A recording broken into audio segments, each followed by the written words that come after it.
এই মুহূর্তে সবচেয়ে বড় খবর এইচডি লাইভ 24/7 এ Sabuk ni bishingo ajotani shek kotor kosto barangka AGT Live 24/7 की सबसे बड़ी खबर breaking news now on HD live 24/7।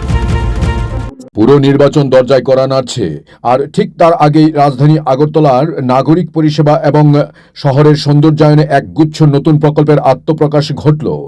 বৃহস্পতিবার আগরতলার ঐতিহ্যবাহী স্বামী বিবেকানন্দ ময়দানে আয়োজিত একটি বিশেষ অনুষ্ঠানে একাধিক জনমুখী উন্নয়ন প্রকল্পের উদ্বোধন করেন রাজ্যের মুখ্যমন্ত্রী অধ্যাপক ডাক্তার মানিক সাহা।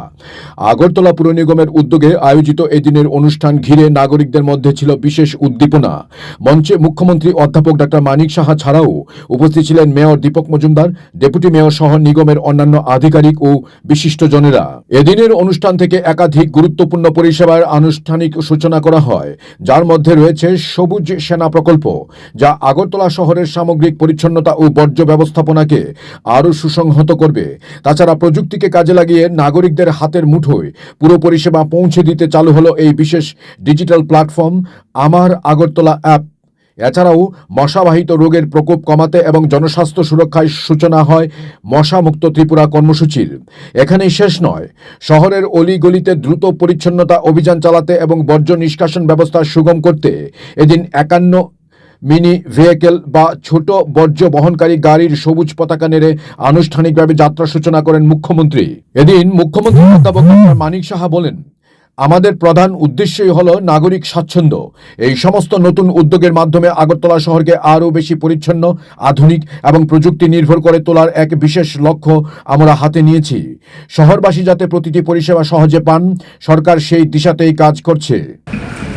এই যে যোজনাগুলো আছে, prime minister Awas Yojana, urban, সেখানে দেখা গেছে 2019 এবং 2022-এ আমরা কিন্তু পুরস্কৃত হয়েছি। আগরতলা স্মার্ট সিটি প্রকল্প, এখানে প্রায় 581 কোটি টাকা খরচ করা হয়েছে এবং তাতে করে প্রায় 65টি প্রকল্প তার যে উদ্বোধন আমরা করেছিলাম এবং সেটা কিন্তু প্রকল্পগুলো সম্পন্ন হয়েছে।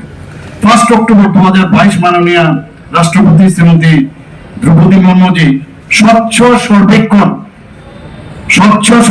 2022 most green state in India, small স্টেটের মধ্যে, সেখানে আপনারা কিন্তু পুরস্কৃত হয়েছেন। এর জন্য আপনাদেরকে আমি ধন্যবাদ দেব। বন্ধুগণ, রাজ্যের যে 19টি শহর আমাদের আগরতলা মিউনিসিপাল কর্পোরেশনকে বাদ দিলে, এখানে মাননীয় আমার পূর্ববক্তা বলেছেন যে জিআইএস অর্থাৎ জিওগ্রাফিক মাস্টার প্ল্যান, সেটা কিন্তু তৈরি হয়ে গেছে। আর আগরতলা মিউনিসিপ্যালিটিতে তো হয়েছে আমরা মাস্টার প্ল্যান। এখন তো কোথায় আপনার জমি যারা আসছে এবং বাইরের থেকে, ওরা কিন্তু ইচ্ছে করলে মানে আমাদের যে এখন এত সুন্দরভাবে যে ট্যাগের মাধ্যমে এবং আমাদের স্যাটেলাইটের মাধ্যমে যে ম্যাপের মধ্যে কোথায় ওনারা এই যে ইনভেস্টমেন্ট, এতগুলো ইনভেস্টর এসছে 1200-র মতো, তারা কোথায় জমি লাগবে ওই এটা দেখে তারা কিন্তু সিলেকশন করতে পারে। আগরতলা চাইছে বিভিন্ন জায়গায়, ভারত ত্রিপুরার বহু জায়গায় এখন যেতে চাইছে। কৈলাসহরে কেউ মেডিকেল কলেজ করবে, কেউ বলছে আমি সাউথে করবো। তো এটা আমরা করতে পেরেছি বলে এটা সম্ভব। স্যাটেলাইট টাউনশিপ ভেরি ইম্পর্টেন্ট হবে। আগরতলা শহর কনজেস্টেড হয়েছে, এর জন্য আগরতলা এবং উদয়পুর এবং ধর্মনগরে তার জন্য জমি আমরা এয়ারমার্ক করেছি। টুয়েব যে প্রকল্প, তার মধ্যে শ্রমিকদের আগে যে 185 টাকা ছিল, তাদেরকে আমরা 210 টাকা করেছি। এখন টুয়েব প্রকল্পটা মুখ্যমন্ত্রী নগর উন্নয়নের সাথে যুক্ত হয়ে গেছে। অভিজ্ঞ মহলের মতে সামনেই পুর নির্বাচন, তার আগে পুর নিগমের এই একের পর এক মাস্টার স্ট্রোক, আর তাতে শাসক দল যে এক্সট্রা মাইলেজ পাবে তা বলাই বাহুল্য। এখন দেখার আধুনিক নাগরিক পরিষেবার সংযোজন শহরবাসীর মন জয় করতে কতটা সফল হয়। Bureau report, AGT Live 24/7।